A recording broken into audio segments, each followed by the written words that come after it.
Здравствуйте, дорогие друзья! Это логически второе видео за сегодняшний день, в котором, как я и обещал, я вам расскажу о невероятных движениях и событиях в предвыборной президентской кампании Соединенных Штатов, раскрою ее тайны и темных лошадок, которые в ней присутствуют и которые могут сыграть роковую роль в этой кампании. Я вам также расскажу о деньгах, грязных деньгах Кремля и, вероятно, российских спецслужб, которые уже гуляют в карманах некоторых кандидатов в президенты США, а также некоторых ведущих американских политиков, от которых сейчас зависит вопрос о утверждении пакета помощи Украине в Конгрессе США. Итак, начнем. У меня спрашивают, кто такой Кеннеди-младший, Роберт Кеннеди, который добивается того, чтобы быть независимым на предстоящих выборах, и какое это может внести, какие изменения или какое влияние может изменить на президентские выборы. Я поговорил с людьми, которые знают его с отроческих лет, если можно так сказать. Один знает с 12 лет, сосед был, а другой с времен колледжа. И мнение совершенно одинаковое. Это чудовище. Ну, то есть это худший вариант ребенка, который родился в знаменитой богатой семье, с серебряной ложкой во рту, и пошел в разнос. Пошел в разнос. Значит, он сидел на героине, подчеркиваю, на героине, в юном возрасте, ну, скажем так, подростковом возрасте и там дальше, когда он учился в колледже, 15 лет. Значит, подсела на это дело еще в колледже, когда у них там собралась компашка из таких же, как он. Один из его дружков был по фамилии Меллон. Вы, наверное, помните эту фамилию. Это еще вот из тех мастодонтов.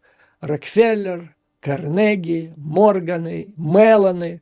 Вот это эти ребята. Форд уже потом появился, позже, Ротшильды позже. А это вот основа, так сказать, первооткрыватели.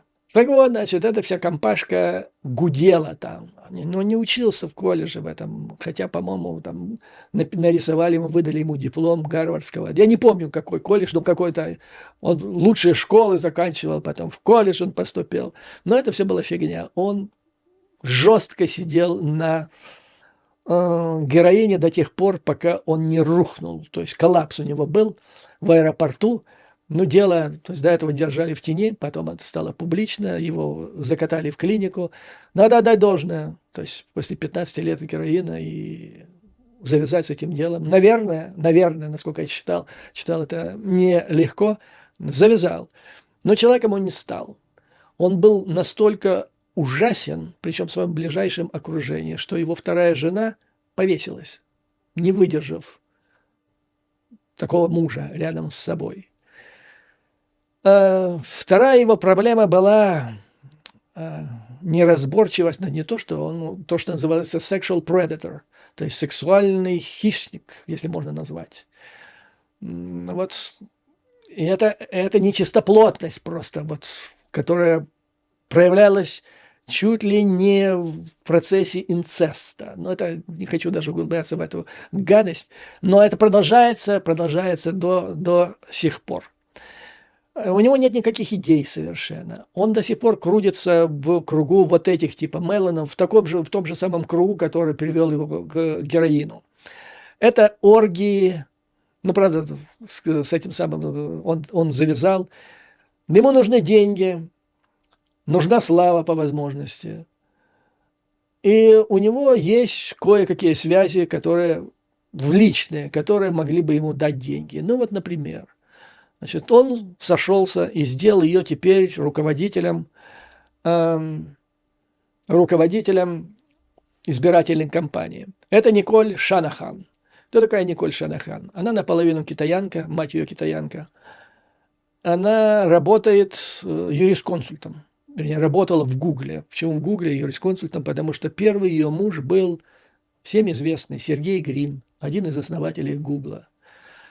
Значит, они все знакомились, этот Кеннеди познакомился с ней во время рок-концерта, который ежегодно проводится в Калифорнии, который, в общем-то, превращается в оргии. Там палатки, где они занимаются вот коллективно вот этими всеми делами. Любители, и он, и она. Она, когда разводилась с Сергеем Брином, требовала $1 миллиард. Ну, потом их развод закончился тайно. Как он закончился, кто кому что заплатил, официально неизвестно, хотя источники, которые там ближе к ним, считают, что она сумела оттяпать примерно 5 миллиардов. И вот считается, что она знает ребят из этой индустрии, айтишные в Калифорнии богатеньких, плюс у нее деньги есть. И вот таким образом, значит, он хочет поучаствовать в этих выборах. До сих пор, значит, он получил возможность участвовать в 5 штатах. Может такое быть? Да, 5 или 6. Ни один из них не является свинговым пока. Это я вам сейчас расскажу. Это Северная Каролина, Юта, Нью-Хэмпшир, Гавайи, Нью-Хэмпшир. Нью-Хэмпшир важный. И еще внимание. Внимание еще. Но он будет оттягивать голоса, вот самое такое радикальное опасение, именно от Байдена. И если он влезет еще в один из вот этих свинговских штатов, которые решат судьбу выборов 2024 года, то он может нанести большой удар, большой вред кампании Байдена. Видимо, на все это и рассчитано. То есть вот этот он будет играть против Байдена, в этом его цель. И вот такой человек. То есть это позор, это изгой. С ними из семейства Кеннеди никто не общается. Это в полном смысле изгой. Отброс родов человеческого вот в этой известной и уважаемой семье. Такая вот, господа, ситуация. Значит, широкой американской общественности вот это все, что я вам рассказал, неизвестно. Но узкому кругу и специалистов известно. И, судя по всему, я вот смотрю на Трампа, не выбрасывается так по большому счету много информации против него такого рода. Все где-то, наверное, будет выплескиваться ближе к ноябрю месяцу. Ну и сейчас я хотел бы предложить вашему вниманию одно интереснейшее, как получилось, исследование. Откровенно говоря, я его не планировал. Вчера, как я обещал, я сделал 2-ю часть. И в конце там был комментарий. Комментарий на интервью Майкла Маккола, председателя Комитета по иностранным делам Палаты представителей, который он дал изданию The Pack еще накануне пасхальных каникул, когда весь Конгресс на 2 недели удалялся отдыхать. Но само интервью появилось 2 апреля, после того, как они уже вернулись. Я не читал это интервью, вернее, я прочитал его, так сказать, анализ в издании The Newsweek, очень уважаемое старое издание, которое относится к центристским, даже с уклоном в правую сторону, ближе к консерваторам, то есть республиканцам. Во всяком случае, никто не назовет его левым, левацким изданием. Ну и вот там главный смысл этого интервью, резюме, так сказать. Это по поводу помощи. Вы же помните, Маккол обещал, и вообще и Джонсон обещал, что первым делом после возвращения с пасхальных каникул Джонсон поставит на голосование пакет помощи Украине. И вот что пишет Newsweek, резюме этого интервью. Давление со стороны бывшего президента Дональда Трампа остановило продвижение помощи в Палате представителей. Это сейчас, после пасхальных каникул. Спикер Палаты представителей от республиканцев Майкл Джонсон, столкнувшись с давлением со всех сторон, со своим шатким положением, как ожидается, поставит вопрос о финансировании Украины на голосование, когда Конгресс вернется с пасхальных каникул. То есть это еще было до того. Но сейчас последнее событие, там все опять усложняется, и решение вопроса откладывается, дай бог, чтобы до конца этого месяца. Ну и в конце, когда я закончил краткое изложение этого интервью, комментарий, взял первый же комментарий под этой статьей, один из американцев-читателей пишет по поводу интервью Маккола. Он констатирует очевидно, речь там шла, что республиканцы, главный тормоз на пути продвижения этого пакета. Они не хотят его принимать. Так вот, он констатирует очевидное. Но хорошо, что хоть кто-то в рядах республиканской партии говорит об этом. Не помогает и то, что их собственный кандидат в президенты, Трамп, сторонник России, если не полноценный российский агент. Здесь стоит точка, на этом я поставил точку, упаковал все. Материал был готов для того, чтобы я его запустил вашему вниманию. И тут мне из Киева присылают статью, опубликованную в издании «Обозреватель». Наверное, все знают его в Киеве, да, и многие знают во всей Украине. В которой речь идет об этом же интервью, но что с ним сделали, с ним просто надругались. Его вывернули наизнанку, его перевернули с ног на голову, и получилось полноценное российское ИПСО. И вот я вам обещал в нескольких последних своих видео рассказать о большом исследовании, которое здесь недавно провели по поводу массированных ИПСО, проводимых Кремлем, в результате которого Москве удалось во многих западных странах среди элит, в частности среди республиканцев, полностью поменять картину мира с реальной на виртуальную. Я собирался вам это все рассказать, но тут я увидел, что вот он, ярчайший образец вот этого российского ИПСО. И поэтому я посчитал необходимым выбросить то видео, которое я сделал. Выбросить это может так слишком резко сказано, то есть снять его опять, я уже разместил его. Я его снял опять и решил дополнить этот обзор. Что я сейчас и сделаю, вы увидите, как это происходит.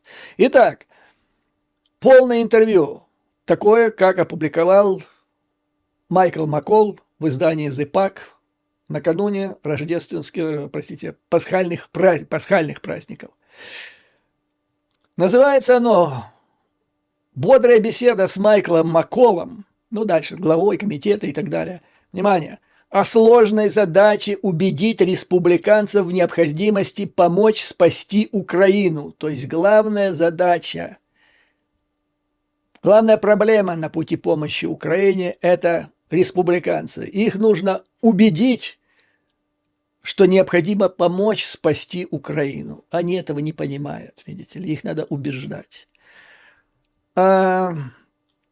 Сразу же, чтобы, как говорится, не отходя от кассы, я вам сейчас процитирую, каким образом это звучит в издании «Обозреватель». РФ, кавычки, РФ нанесет ядерный удар по США, двоеточие. В Конгрессе заявили, что Салливан предостерегает от большой помощи Украине. И тут я вспомнил, что мне пишут уже, что Салливан такой плохой, вот он такое говорит.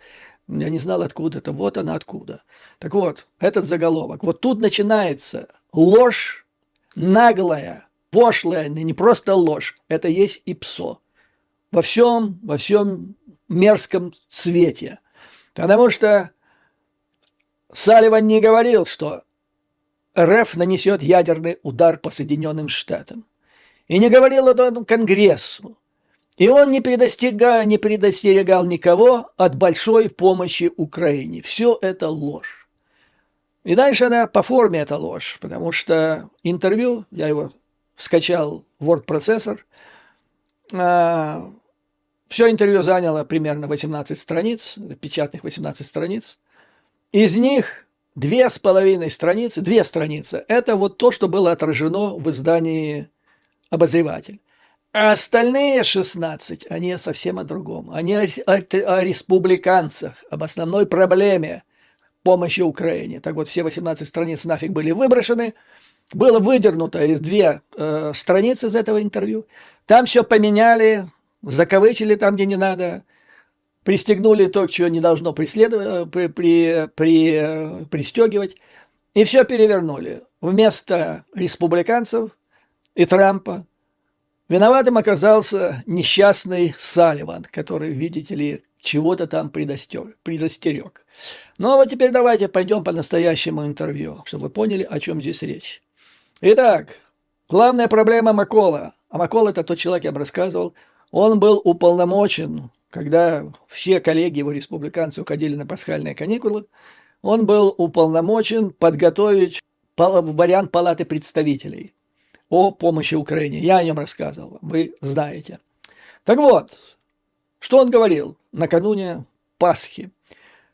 Цитирую, Макол был уверен, что принятое Сенатом в феврале дополнение по Украине, которое также включало помощь Израилю, скоро пройдет в Палате представителей при прямом голосовании. Дальше журналистка пишет, что уже несколько недель она слышала подобную уверенность, которая звучала из Белого дома, из Капитолийского холма, но по мере того, как проходило все больше времени, когда запасы боеприпасов Украины продолжали сокращаться, Россия захватила инициативу на большей части фронта. В это, то есть то, что говорил Макол, то, что сделает республиканцы Джонсон, это становилось все труднее поверить.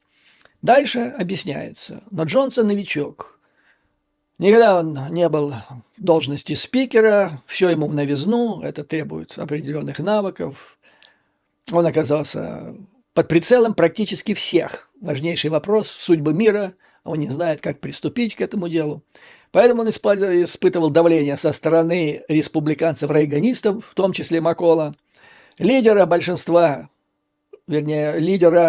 меньшинства республиканского в Сенате Митча МакКоннелла и, наконец, ужас, давление со стороны мировых лидеров.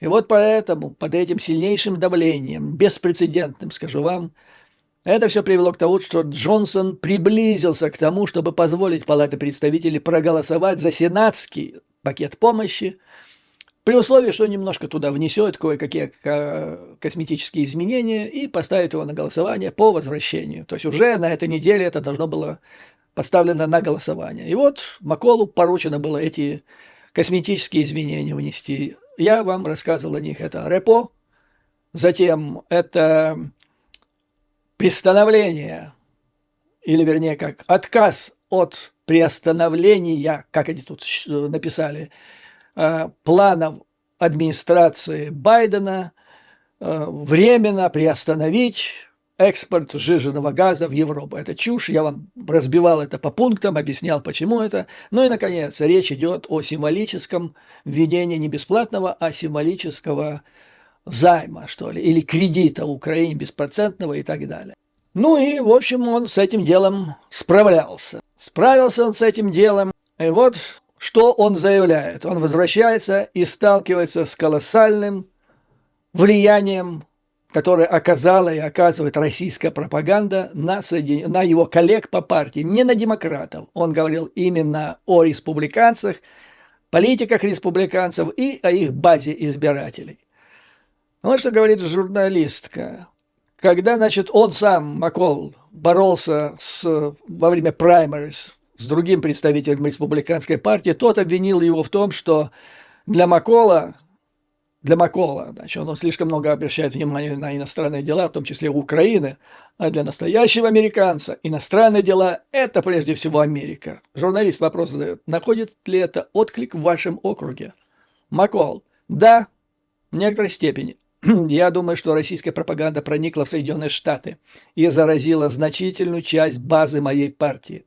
И мне приходится объяснять им, что поставлено на карту, почему Украина отвечает интересам нашей национальной безопасности. Кстати, говорю я им, вам не нравится коммунистический Китай?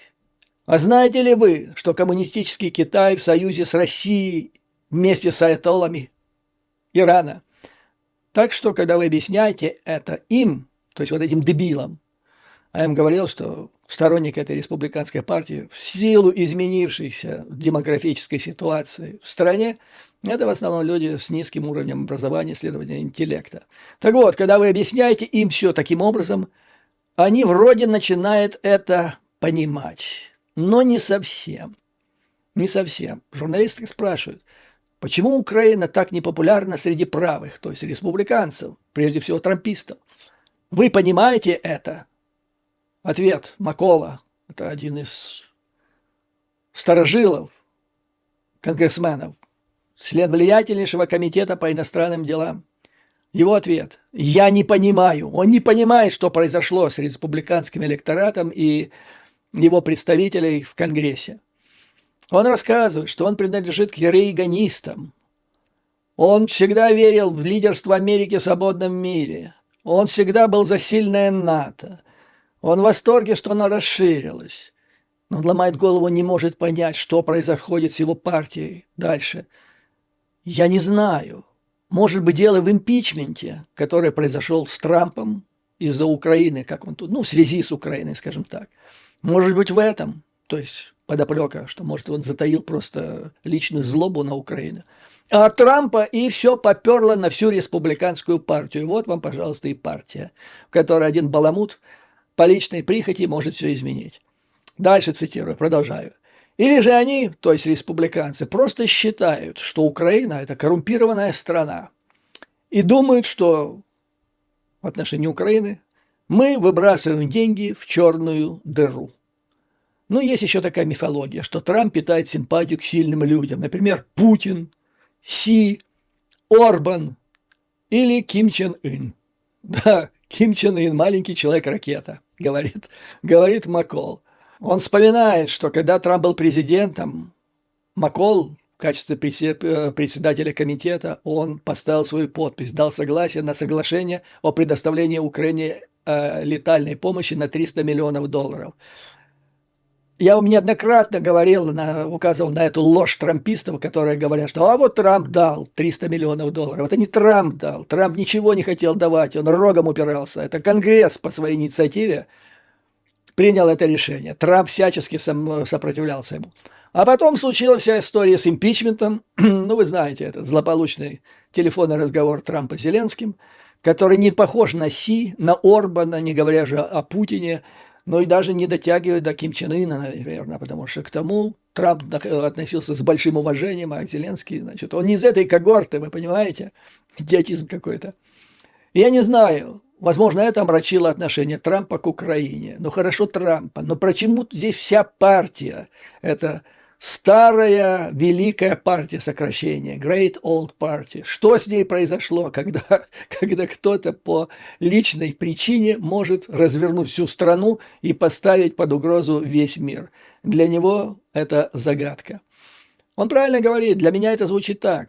Поддерживаете ли вы свободу и демократию, а не деспотичную диктатуру и жестокое насилие? Он правильный человек. Мои симпатии на стороне рейганистов. Он ездил в Бучу, видел там могилы и так далее, весь этот ужас. Журналист спрашивает, вы сказали, что российская пропаганда проникла в ряды вашей партии. Не могли бы вы объяснить, что имеете в виду?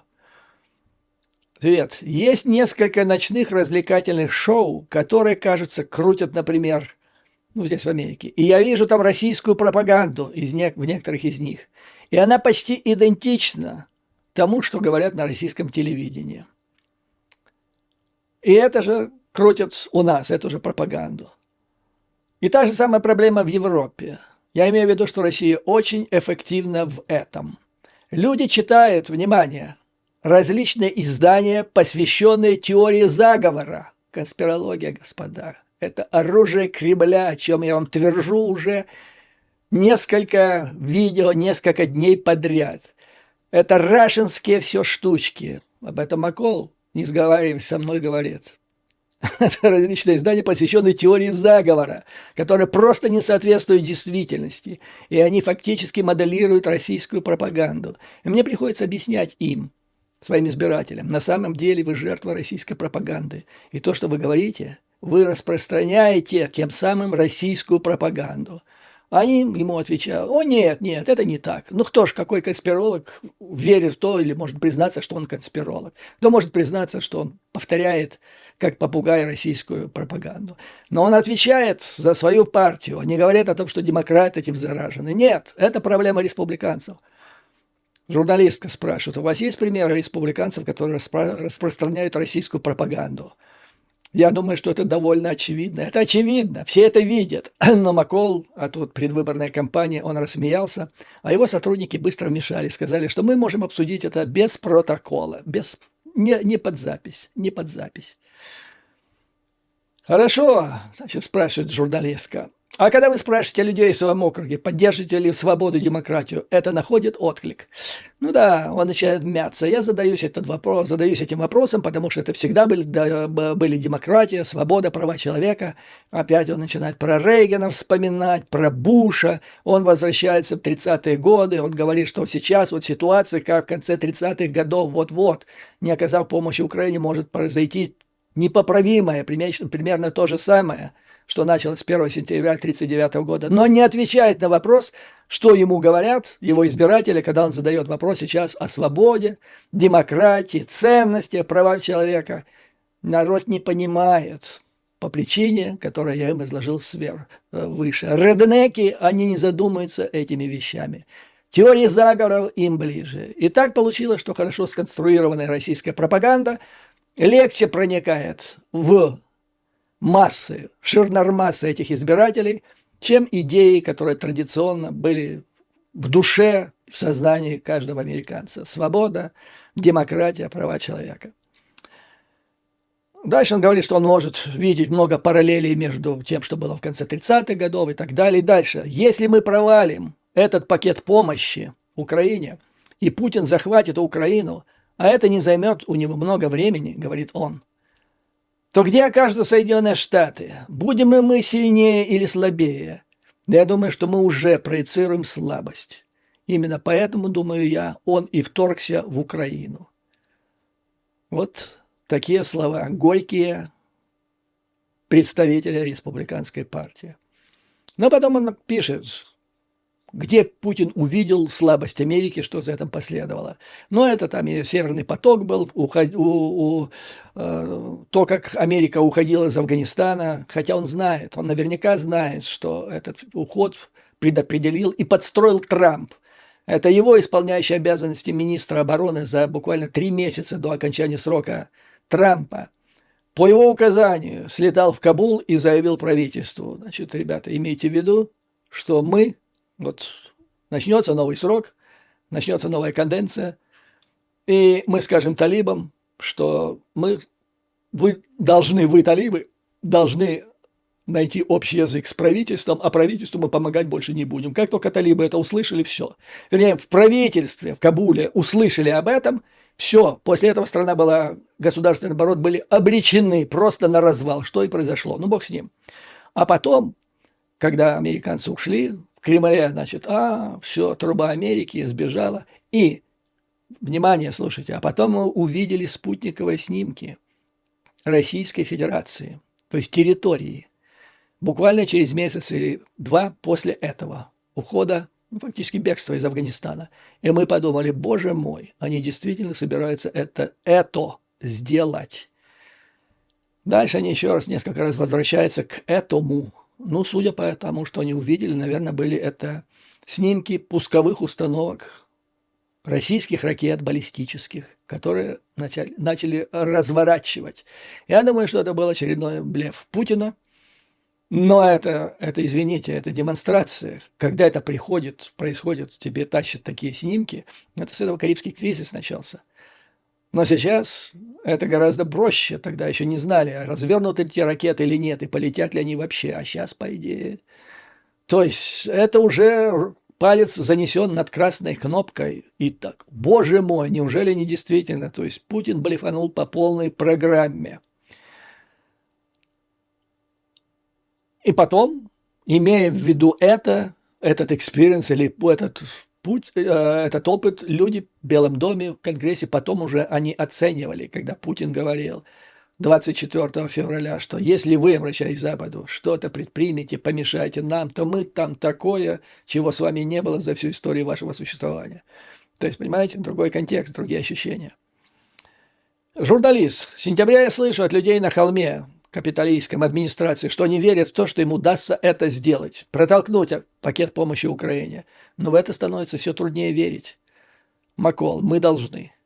По обе стороны, проход между двумя, который разделяет зал на 2 части, так вот, по обе стороны есть достаточно людей, которые поддерживают это.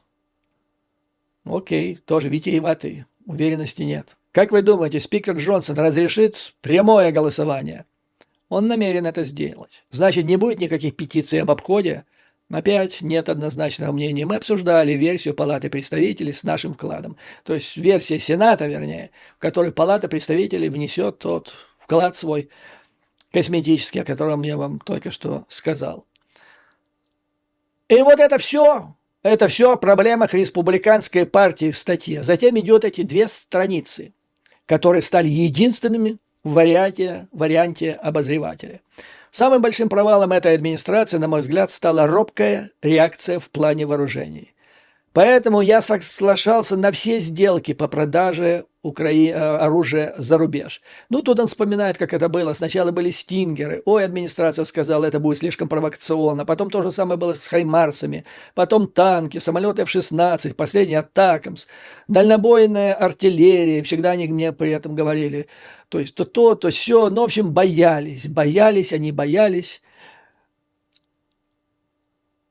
То есть, вроде деньги были даны, а они медлят с поставками. Белый дом медлит с поставками.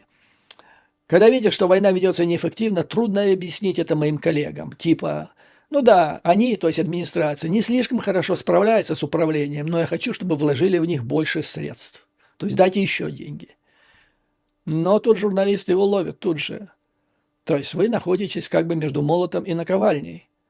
Когда ребята с вашей партии не хотят вообще ничего давать деньги, а парни из администрации не хотят давать помощь быстро. Как же вы с этим справляетесь? И вот он говорит, очень просто, мы можем прописать это в законопроекте и просто давить на них. То есть выделили деньги в пункте 1, а во 2 пункте вот это, на эти деньги столько-то, на эти деньги вот такое-то количество танков или F-16 или Patriot вы поставите тогда-то, тогда-то, тогда-то, и все, вопрос решен. Нет же, эти ребята уже 2 года только и ноют. Вернее, уже они и ныть перестали. А до этого только ныли. Медленно поставляет администрация. Недостаточно быстро. Мы требуем, чтобы быстро. Письма писали, вы помните, в том числе Макол, еще 2 представителя ведущих комитетов Палаты представителей. Сейчас замолчали. Потому что тогда это нужно им было для предвыборной борьбы, промежуточные выборы. А сейчас они замолчали, потому что их партия ничего не дает. Проще простого. Не дает быстро администрация. Приняли этот законопроект, и вот все это расписали, все, вопрос решен. Нет, они не хотят этого делать, потому что тогда исчезает вопрос, на котором они будут спекулировать в ходе предвыборной кампании. А страдает Украина в результате. Дальше переходит на личности. Блинкен, он считает хороший человек Блинкен, потому что он сразу был, давайте и МИГи поставлять, давайте танки поставлять. Тони замечательный человек, замечательный, как все выходцы из Украины. По моему мнению, дело в Салливане, в Белом доме. Это очень робкий человек. То есть он не предостерегает Конгресс, он не пугает ядерным ударом, он просто робкий. И он вспоминает: Макол, мне нравится доктрина Колина Пауэлла. Вы либо входите, либо выходите, не идите на полпути. Потому что в результате мы даем Путину именно то, что он хочет. Это тупик, война на истощение, а у него больше тел для того, чтобы бросить их в бой. Джейк Салливан, он слишком осторожен, очень робок. Он купился на эту идею, что если мы дадим слишком много, то Россия применит против нас тактическую ядерную бомбу.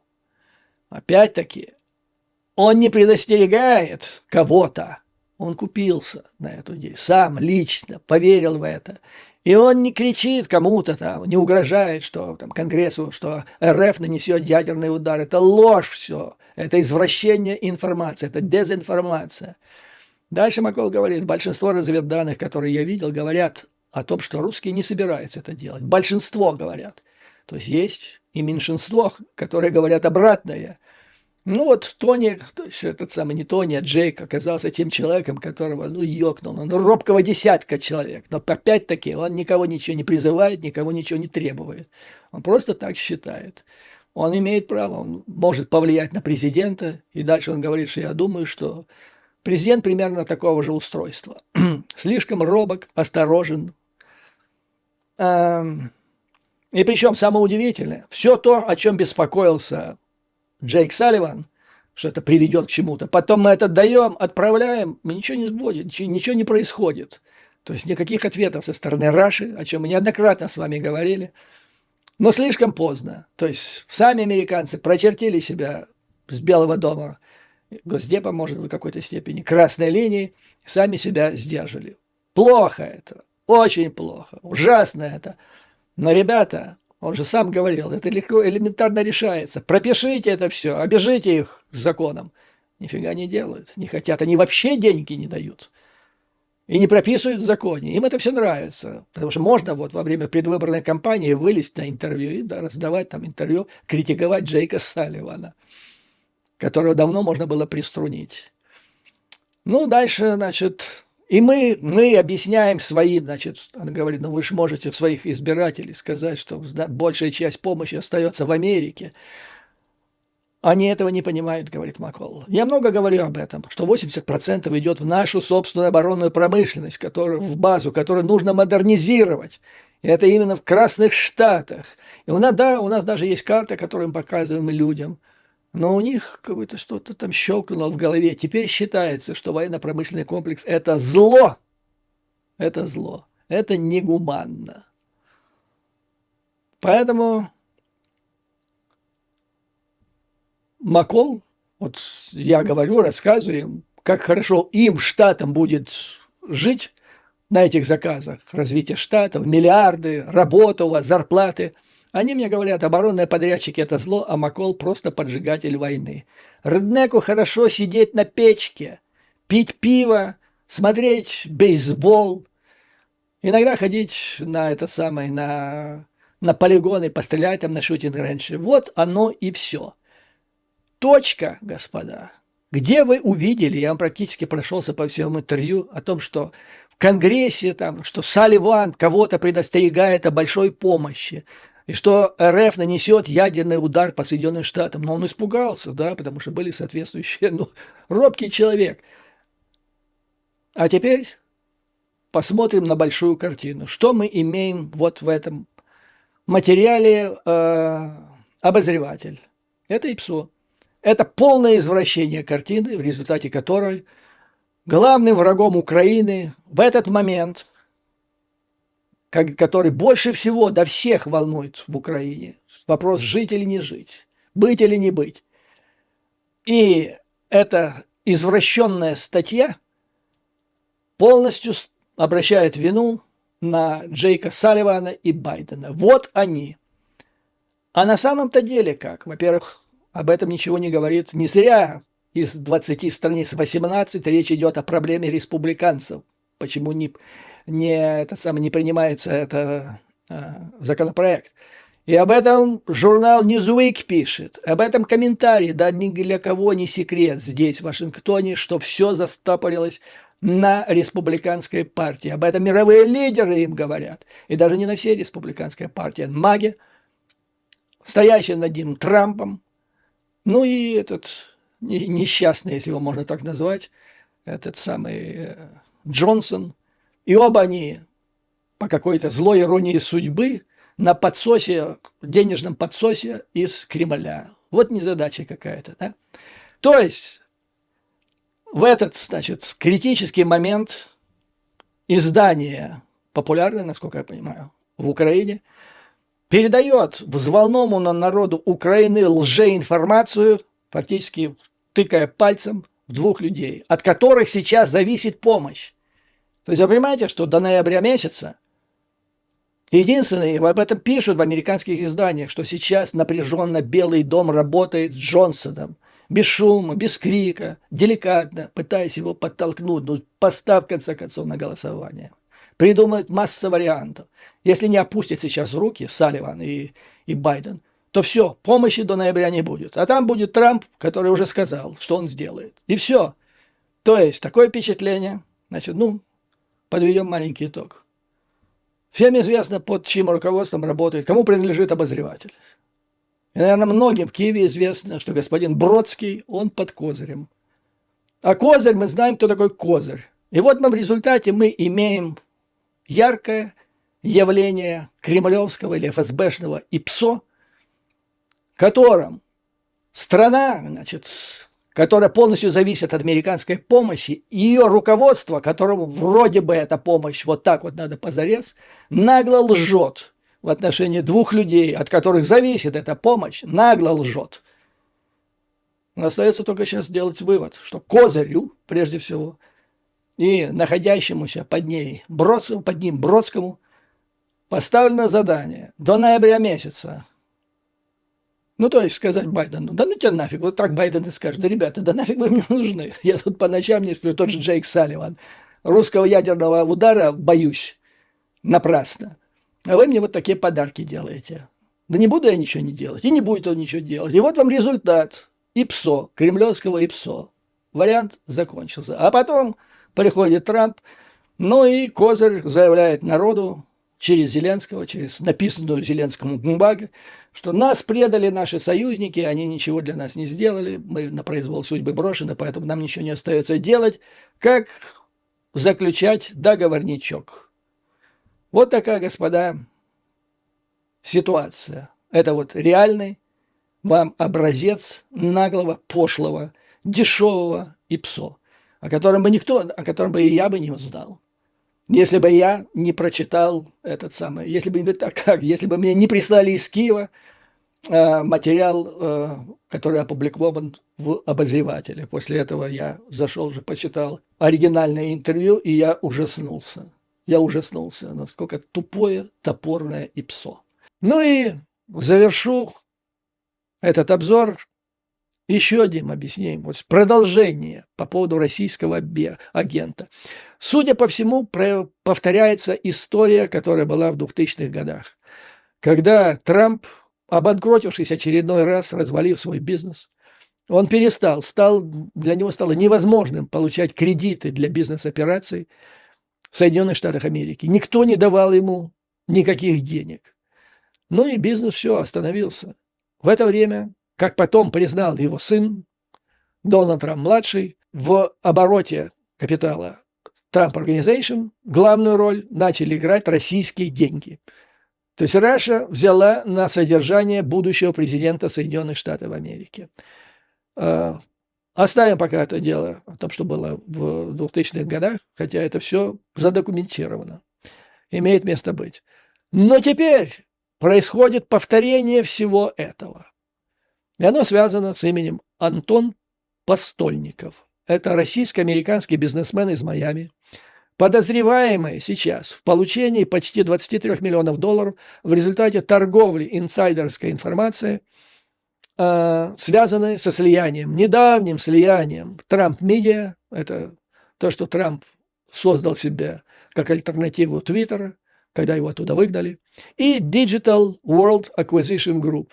Это такая, как называют ее, blank check, компания, которая взяла его под контроль. Еще надо выяснять, откуда у нее эти деньги и почему она на это решилась. Основные сведения о Постольникове. Он является владельцем Paxum Bank.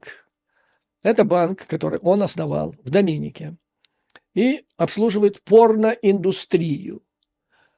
В 2021 и в 2022 годах он одолжил 8 миллионов долларов Трампу, его компании Trump Media, через таинственную организацию под названием ES Family Trust.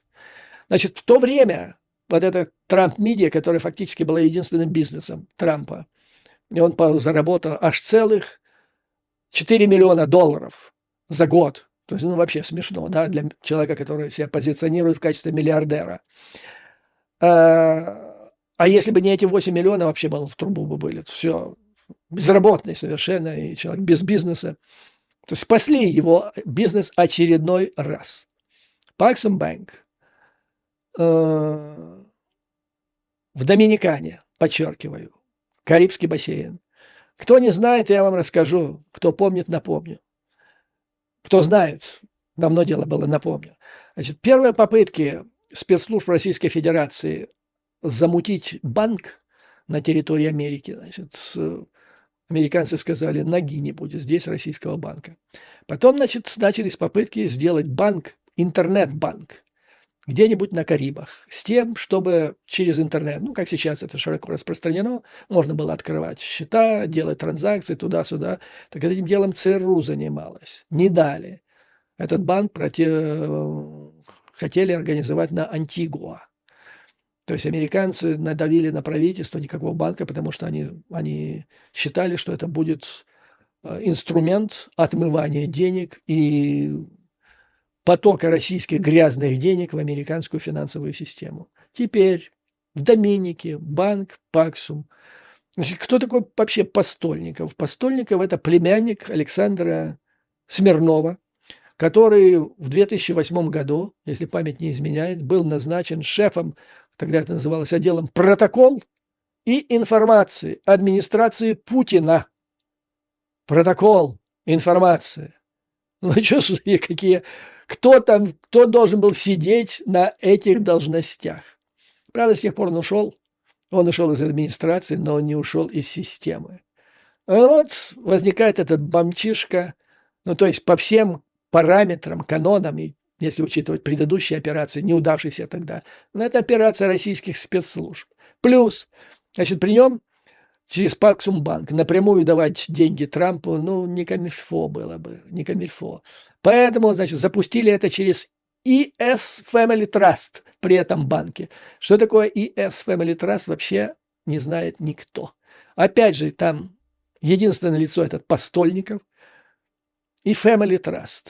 Ну, то есть то ли папа, то ли друзья папы. Ну, короче говоря, это рашенские деньги, непрозрачные, значит, грязные. А если администрация Путина, то это Кремль, это российские спецслужбы, как это было в 2000-е годы. Постольников, он же пожертвовал $30 тысяч на кампанию губернатора Флориды Де Сантиса в 2021 году. Затем он вложил деньги в республиканскую партию в штате Луизиана, и часть этих денег попала нашему спикеру Джонсону. Правда, потом говорили, тот же Джонсон, что когда они узнали, что это такое, откуда, они вернули деньги обратно. Не знаю, вернули, не вернули, но Трамп уже после этого брал. То есть, если они вернули, они почувствовали, что пахнет, нехорошо пахнет от этих денег. Но Трампа это не смутило. Вот этот банк с явным душком российским через фронт организацию, это Family Trust, опять посадила Трампа на нехорошую иглу. На нехорошую иглу. Сейчас ведется расследование по поводу торговли, инсайдерской торговли, в результате которой, но он дал деньги в это Трамп Медиа, теперь она слилась с другой организацией. Сначала их акции в первый же день, это IPO, взлетели чуть ли не до $6 миллиардов, но потом это была опять-таки надутая операция надувания шара, и потом она рухнула опять. То есть те, кто вложили деньги в самое начало этого IPO, они потеряли и немало. Опять мошенническая операция. Он заработал на это 23 миллиона, и сейчас он расследуется. Опять-таки, много в средствах массовой информации в США вы не найдете. Противники Трампа по этому поводу не кричат. Опять-таки, я предполагаю, что есть соответствующие группы среди сторонников Байдена и Демократической партии, которые все это сейчас собирают. И, наверное, все это, наверное, взорвется ближе к ноябрю месяцу этого года. Есть еще другие интересные сообщения. Вот я хотел вам рассказать. То есть Майк Маккол сделал широкое, мощное заявление по поводу проникновения российской пропаганды в республиканскую партию, которую уже называют здесь несколько месяцев партией Путина. Я планирую сделать для вас максимально полный материал по поводу вот этой пропагандистской кампании. Это даже не пропагандистская, это даже не информационная, не пропаганда, это ИПСО. Это процесс активных мероприятий, в ходе которой Россия создала виртуальный мир, построенный на ложных, фундаментально ложных виртуальных посылах, на основании которого был построен вот полностью виртуальная виртуальный мир, потемкинская деревня на дезинформации российских спецслужб в Кремля, которую заглотили здесь, в Соединенных Штатах, и в значительной части европейской так называемой элиты. Есть по поводу этого хорошее исследование, я о нем расскажу, потому что это сейчас самый главный вопрос. Самый главный вопрос – разрушить нафиг это все, потому что это единственное. Вы понимаете, Раша, так по большому счету, вот я говорю со специалистами, и они опровергают все, что пишется, даже в западных средствах массовой информации по поводу реальной ситуации с Рашей. Все врут, все надувают, все делают гораздо лучше, чем оно есть на самом деле, убеждая тем американцев и европейцев, что с Рашей, вот с такой Рашей бороться невозможно. То есть Раша – это слон, а на самом деле это моська. И сейчас вот стоит вопрос о том, надо снять пелену с глаз, и как это сделать. И это будет переломным моментом войны против Мордора. Это я вам сделаю в одном из следующих видео. А пока, дорогие друзья, всего вам хорошего. Слава Украине и вооруженным силам. Враг будет разбит, победа будет за нами. А вам, дорогие друзья, выдержки, мужества и твердой веры в нашу неизбежную победу.